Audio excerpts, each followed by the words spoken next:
this is the thing when we talk about what is moral. So quite often they'll say, well, the thing you're describing, that's all well and good, but it's not morality. Fine, then I don't care about morality. Damn! I'm not going to sit here and try to prove to you some God of the Bible or some Jesus Christ. What I am going to try to prove to you is that we need to believe in a creator, because the idea that we did all this on our own and that we can decide a moral structure on our own is not logical. And even in the clip I just showed you, Matt Dillahaunty, one of the top atheist humanists of the time right now, admits the fact that morals don't even really matter. The only reason why atheists or humanists pretend to have morals is because if they admitted to everybody that they don't, then you'd realize how terrible this idea really is. And this dumb idea that atheism or humanism or, any anti-God belief system works in a world where morals are expected just doesn't make any sense. 2 + 2 = 4 is the analog of all human beings are worthy of provision and protection. All of them. Right? Would you agree with that? All members of the human family, no matter what their achievements, no matter what their attributes, all members of the human family are worthy of all provision and protection. I have no idea. That's a problem. People who believe in a creator believe that human beings have value. And we're seeing that atheism and humanism and all this non-belief crap can't even tell you if human beings have value or not. But at the same time telling us they have morals and they have a whole belief system that tells us how we should live our lives. You have to point to something where they're adding value to society. Is that what so they have to achieve, they have to add value. But they don't have value. Yeah. So this is what I'm saying when I say that there's no intrinsic value to it, but that I value. So in other words, if Matt Dillahaunty or other humanists like him or atheists or just non-believers, because that's really what they are, is just non-believers, is that all of these non-believers, then they decide whether you add value to the system or not. And if you don't add value, then they may decide that you're not needed any longer. And this is what we've seen over and over and over again with history of atheism.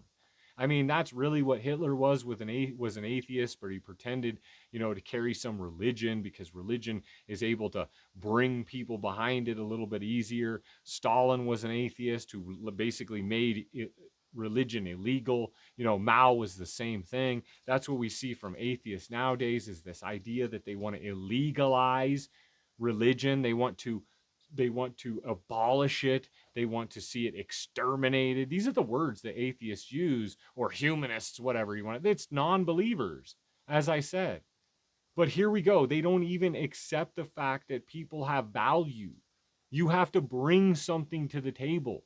That is a very dangerous way of thinking about things, because me and believers, we all think that you bring a value to this world regardless of what you bring into it. You just being a human being is the value you bring to this world, and therefore you get to stay alive. But atheists tend to do this kind of argument where, well, I believe in morals, and I think that we should have a moral structure, and we ought to treat each other a certain way. We ought to do things a certain way.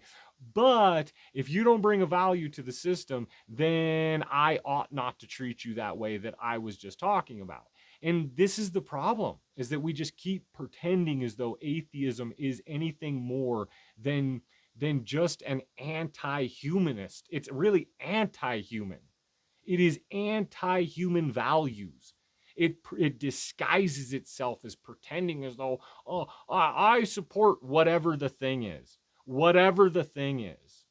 Whoever's in power is what atheists go with.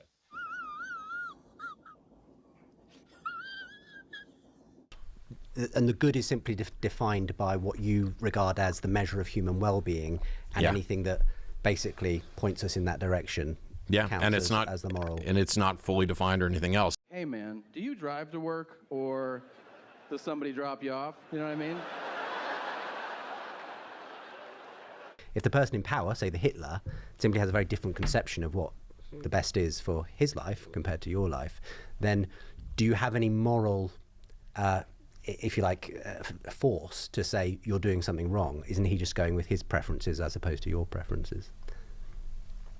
Yes.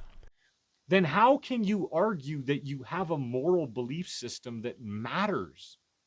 Because if someone more powerful than you tells you that your moral system doesn't matter, then they can take you out and do whatever they want. And your moral system means absolutely nothing to them then. It's just words that you said and you're no longer here to care about anymore. And who cares what you think if they ought to do something? If there isn't really a God to do anything on the backside and to hold people accountable for some imaginary justice that you think they should be held accountable for. It's all just in your head. Unless you believe in a God.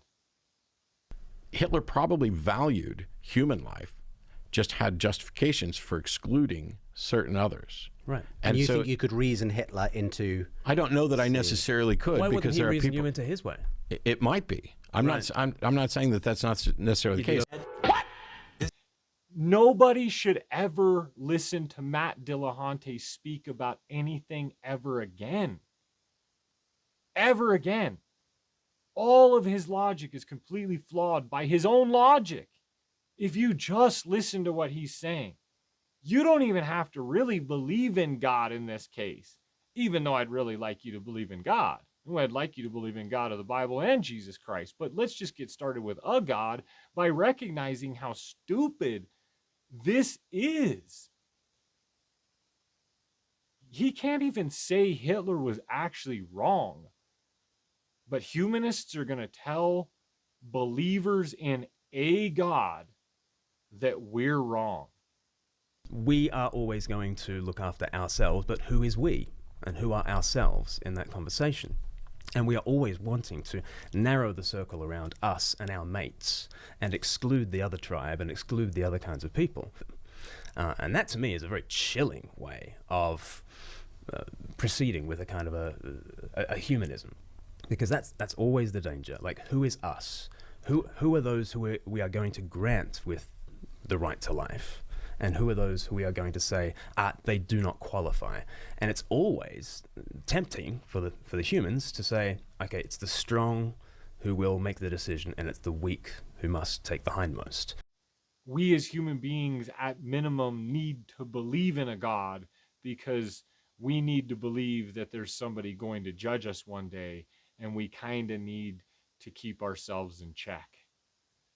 Because if not, as Matt's shown us today, is that there is no real structure within human beings that we can hold to on our own and that we'll, stick to regardless of how bad things get. Because even in a casual conversation, Matt can't even admit that he wouldn't potentially switch to Hitler's side.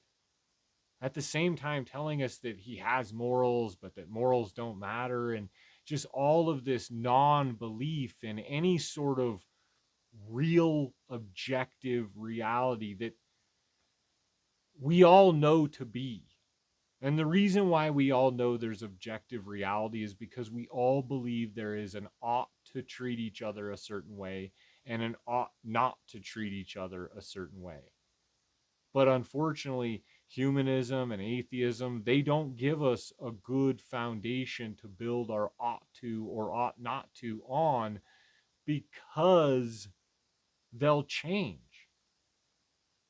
And only the belief in a God, an unchangeable God, which all basic religions have, is a God and an unchangeable God, that God has morals and standards that he sets forth, or she, or whatever, and that we as people live up to those standards, not just any standard we want. That's stupid, and we as humans should be able to look at the history that we've lived to prove that we're not good at holding a standard. And Matt Dillahaunty did a great job as an atheist humanist of telling us all why we should actually believe in a God. And if you're still with us, hit that like and subscribe button, comment and share, send to a friend. Thanks for watching. The Christian claim uniquely is that God took flesh and even became a single cell in Mary's womb, became the weak and despised thing for the sake of all weak and despised things. And I think from there you get the principle that humanity in and of itself has a dignity because God has so dignified it. Otherwise, it's us elevating humanity to a certain, position. Have a good one.